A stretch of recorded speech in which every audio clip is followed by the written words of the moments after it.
when you don't believe in yourself and when you are constantly just going back to a narrative that is self-shaming, it's not necessarily pushing you into those what we call high valence emotional states, right? The ones that feel good to experience or pleasant. Like, I grew up very much hearing, "Do as I say, not as I do." And your example is actually perfect of that, where when you're a child, you don't do what your parents say, you watch what they do. Hey everybody, it's Bianca. And it's Amelia. I'm very excited for this conversation because I think it's a severe and pervasive problem that every one of our clients go through, one that you and I have gone through in our lives, and honestly, one that we see so many people just in general going through, where they're trying to shame and berate themselves into being able to get themselves to do things. I think we've really perpetuated this narrative as a society that in order to do things, you have to be really hard on yourself, and there needs to be aggression and Mm, even like internal violence towards yourself in order to be able to get yourself to take action. mm, And while I understand that there is a time to be harder on yourself, that's not what we're diving into. What we're talking about is the horrible self dialogue, that internal dialogue that we're all facing, and trying to have that be what gets us to keep going. mm, I know you and I have talked about our own personal experiences with this and the struggles that we've had really navigating this. So, mhm. what has what has your experience been with that? Honestly, since we That was a have big one. well, it's fascinating because when we look at it from that like a lens of the journey of our experiences, it's it really hadn't occurred to me, and I know this might sound silly, but it really hadn't occurred to me um how deep other people's shame motivating tactics and internal dialogues really were until we really started to have dialogues around it and work with people specifically around inner dialogue and narrative restructuring and whatnot. And for me, I would say growing up and as I was evolving, obviously that wasn't as pervasive and well known because a lot of that was kept, you know, close to the vest. People aren't going to necessarily say out loud as much of their shaming activities or the way in which they motivate. Every now and then, my experience was really what I would hear if there was an externalization of someone's inner narrative or inner dialogue. It was more so like on the field or in an athletic realm where people would be literally be like, get your shit together. Like they'd be talking to themselves in such a, to use that word, violent way. And that's where moments I'd be like, whoa, that's a little harsh, don't you think? Like you do have it together. You just really didn't like, make that goal, or you didn't complete that exam in the time frame that you needed. And so my experience was always studying other people and recognizing like why are they treating themselves so poorly in contrast to the inner dialogue that I had at times more often than not, which was wicked self-compassionate. And and I think that that's really highlighted some of the contrast of like, why would, my heart hurts when I hear some people speak to themselves. And I go into curiosity, and this has really been my experience of like, why would someone really want to be so harsh with themselves? Why would you start to slander your own character out Yeah. loud in front of someone just to try to get you to do something? I never really understood it. So my experience was really from an observational lens, more so other people than it was, I would Mm. say, my personal self.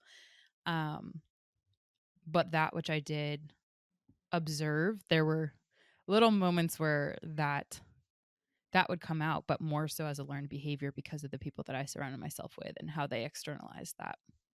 How about you? Well, I think this warrants the a definition. So the difference between guilt and shame. Guilt is very adaptive. Guilt is something that can be extremely productive. If you feel guilty, um you're recognizing your behavior. So you're recognizing that I don't feel aligned with the behavior that I did and I'm calling that out. So it's like I did a bad thing. Shame is solely directed at yourself. So shame is I am bad. I am a mistake. I am something wrong. And people and me myself for the longest time used shame because I felt so bad about myself. And one of the things that you and I have talked about very, very frequently is how your level of self belief is not normal. And it's a beautiful thing. Like, I wish more people believed in themselves the way that you believe in yourself. Like, it would change so many things about the world. It would really change the way that we interacted with each other. But unfortunately, that's not the case, and unfortunately for myself, that really wasn't the case. And so when you don't believe in yourself, and when you haven't had a ton of adaptive role models who can help you shift the way you talk to yourself, who can help you have better internal dialogue, all you know is self-deprecation. So for me, what my experience was always telling myself how bad I was. What the hell is wrong with you? Why are you such a screw up? Why can't you do this? Why can't you do that? Get your shit together. Like, no one's ever going to love you if you don't like XYZ, whatever. And that was taught, that was conditioned because we hear all the people around us talking to themselves that way and talking to us that way. And it's framed as tough love. It's like, well, if I don't do this, then you're not going to change your behavior and you're not going to learn. But what you and I have seen time and again is that it doesn't work. You cannot shame yourself into taking action. In the short term, it might have a benefit. In the short term, it might get you to take like a small action. That doesn't mean that it's going to sustain you. That doesn't mean that it's going to keep you able to keep going and keep doing and persevering when times get hard. Like, if you're trying to lose weight, you can only berate yourself so many times before you feel so bad that you revert back to your old coping mechanisms of laying on the couch and eating food and doom scrolling or drinking or using substances or whatever the case may be. Like, so many of our clients have said like, well, if I'm not hard on myself, then I'm not going to do it. It's like, what if you're not doing it because you're so hard on yourself? And then it's like, well, I can't be nice to myself. Look at all the mistakes I've made. It's like, again, what if the bulk of those mistakes came from how really like hateful you are to yourself and how hateful other people have been to you with the way that they speak to you and speak about you? Yeah. It doesn't work. To your point, it could work at like a jolt. That's only if you're like able to be motivated. Like if essentially you're shocking your system into like a sympathetic vagal state where you literally are able to like move into action just so that after you can get that, oh my gosh, okay, I moved and now I'm out of the way of harm or of danger. And like that, to your point, is not a sustainable experience for people. I When you were speaking, a memory came to mind, and I know we've mentioned this before on podcast episodes B, but I remember being little and hearing my mom, out of like all people, say something like, "Oh, you idiot." Like she would say that out loud when she would be like trying to find something and she misplaced it or whatever.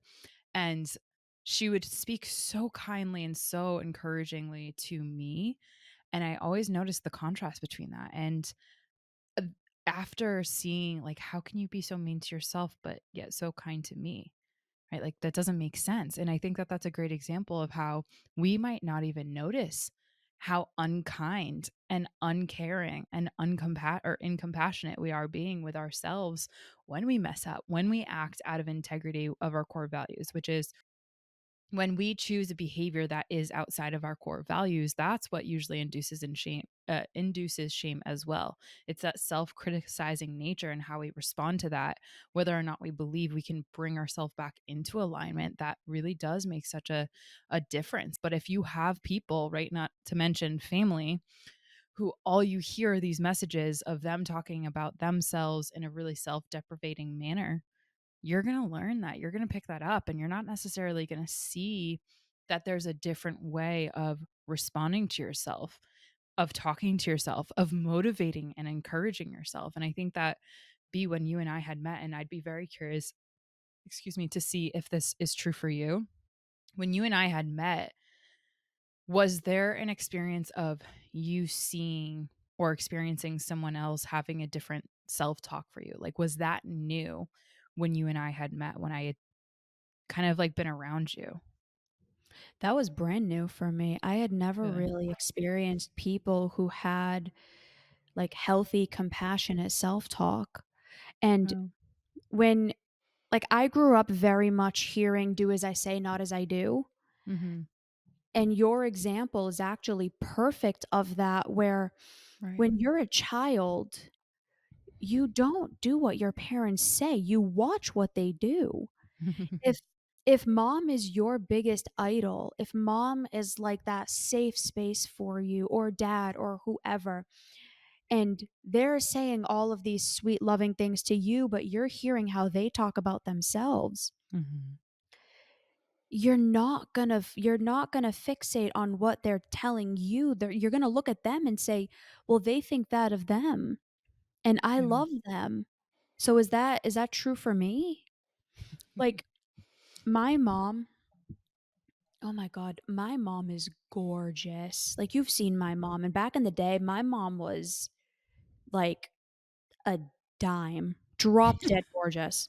A She dime. was, she That's was, cute. she was hot as shit, and she hated herself, Mm. hated herself, still does, and it's so heartbreaking because she was, and still is, but she was, like, devastatingly gorgeous, and hearing her talk about her, it's like, if mom is ugly, then what am I?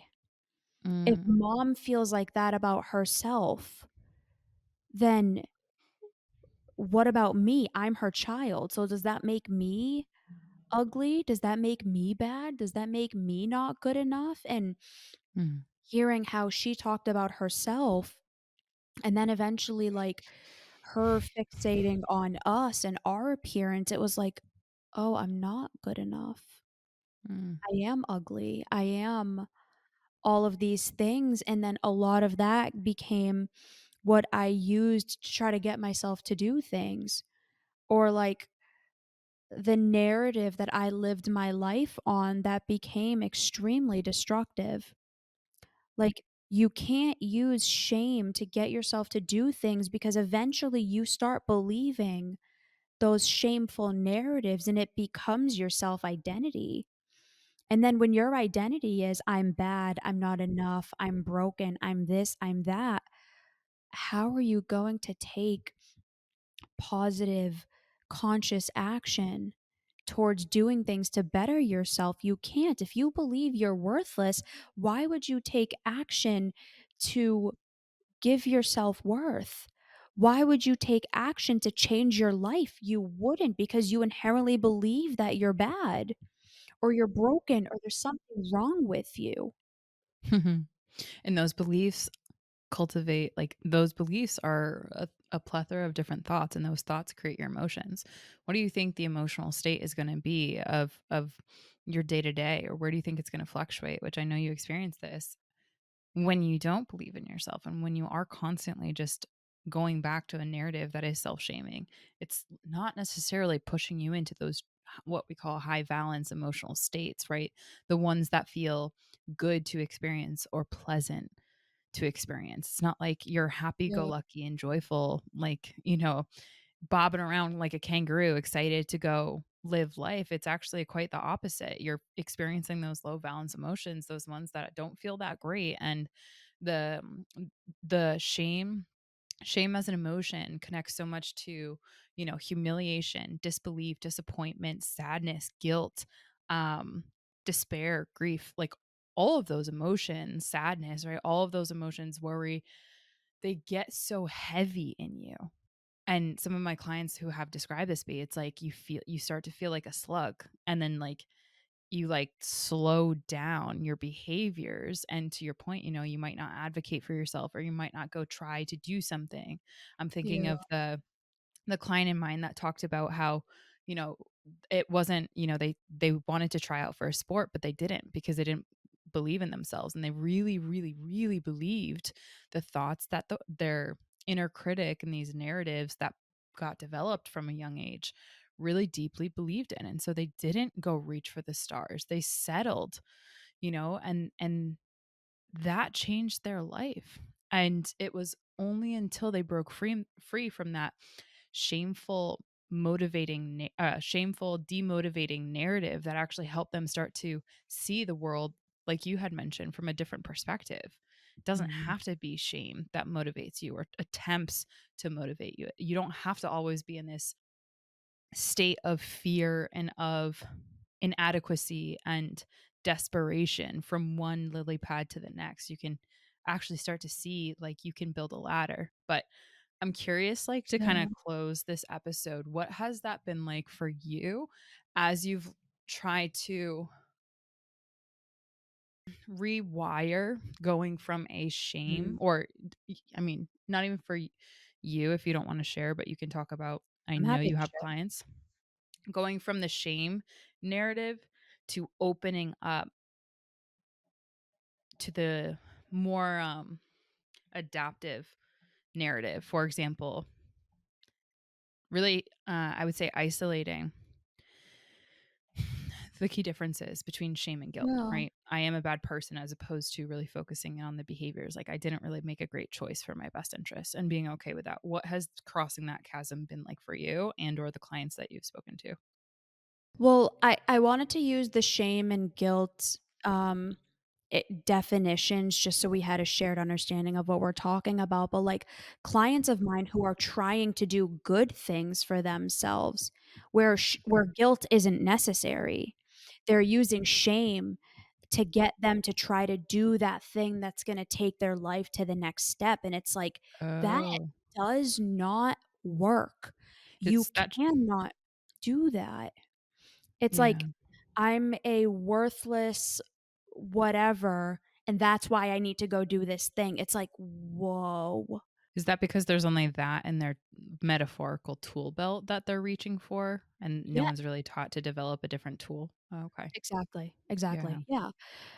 What I usually use as an example with clients is, imagine you had a child in front of you or someone you really, really love, and you are trying to teach them to do something. Would you scream at them and berate them? And every single person, they're like, "Oh my god, no, are you kidding me?" Actually, I'll use an even more drastic example. I use this with one of my clients because she's a, like, avid dog lover. Mm. She used to have a dog with special needs. It was, like, blind in one eye. It was, like, blind. One of its legs was missing, like, the thing was Aw. hurting. And I always use this example with her. I will say, because I have a dog, and I'll say, "So, I want my dog to do something. What if I, like, went and kicked it? And, like, I just started, like, beating my dog. Do you think that that would make it go, like, do the thing that I wanted it to do?" And she's like, "No, oh my god." And I'm like, "Right." I'm like, "Do you think that would be helpful for the dog long term?" And she's like, listen, I use crazy examples with my clients, but it sticks. She's like, "No, that would be horrible." I'm like, "Oh, but you do that with yourself all the time." And she's like, "Bianca, F you." Like, Yeah. because the example sticks. We would never, Mhm, ever do to other people and say to other people what we do and say to ourselves. But for some reason, we have this belief that we're different. And because we know ourselves and we're so bad, we have to use this as the method. And it doesn't mhm, work. And what I always say to clients is the reason you think you need to do that with you is because of how bad you think you are. mhm, Because if there was someone really struggling in front of you, you wouldn't say, "Honestly, you really are kinda worthless, and there's really nothing good about you. In fact, you're gonna be this way for the rest of your life, and you're just disgusting and miserable. So, yeah, you really should go try to figure it out." It's like, "Whoa." We would never say that to somebody else because we mm, know it doesn't work. mm, And so the question is, we know it doesn't work. So why do we keep doing it with ourselves? And what we're trying to help everyone in this episode understand is that it's not a long term solution and there are better ways. Building your levels of self belief, being around people who sincerely love and care about you and can help you to reframe these narratives is going to be the thing that allows for you to use actually healthy and adaptive motivators to make the changes that you need. mhm. If you feel like you're bad, you can't tell yourself you're bad and use that as the way to get you to not be bad. It's like that doesn't make sense. Yeah, it's so true. And again, for everyone, all the evolvers listening to this episode, it really is, we're reflecting upon not just the short game, right? The short game of life, the short thing, whatever it's a goal or aspiration or whatever pain you want to get out of. You want to likely stay out of that pain, right? You likely want to be able to stick with your goals. You likely want to be able to be more consistent, whether it be your self-care, whether it be a project that you're working on or whatever, right? Like a painting that you're working on. This way of being can be replaced with a healthy alternative, one that can help you lock into the long game. And that's what this episode is all about. So we Yeah. hope that we have helped to articulate a little bit of the what we see behind the scenes, because it does get really sad. When you see full grown adults, teenagers, youngsters who are really really struggling, and when they really get underneath the why, they recognize it's this narrative. It's this tool that they're reaching for when they need help. And that tool it doesn't work. It just degrades their sense of self, their sense of identity, their sense of who they are and who they can be. And we don't want to continue to have, that in existence if there is a better way to do it. And so I implore anyone that is listening to this episode to be open to that better way. It's helped Bianca tremendously. It's helped our clients tremendously, and what they're able to do with their life as a result of that, like the stories that they have and they get to share are really quite tremendous. So we hope that Yeah. you know that you're not alone. What's your episode suggestion?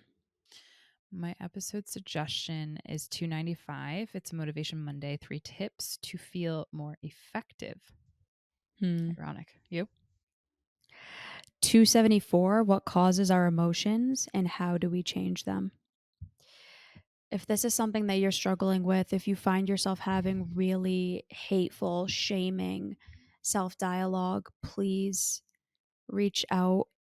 We work with so many people all over the world on these same issues, and we've been able to help them. We've been able to help me. and I really thought I was a lost cause, and yet I get to be here speaking to all of you. So there is hope and there is a way out of this, and I hope that you're willing to take that chance for yourself and invest in yourself. All right, everybody. We will see you next time. Bye.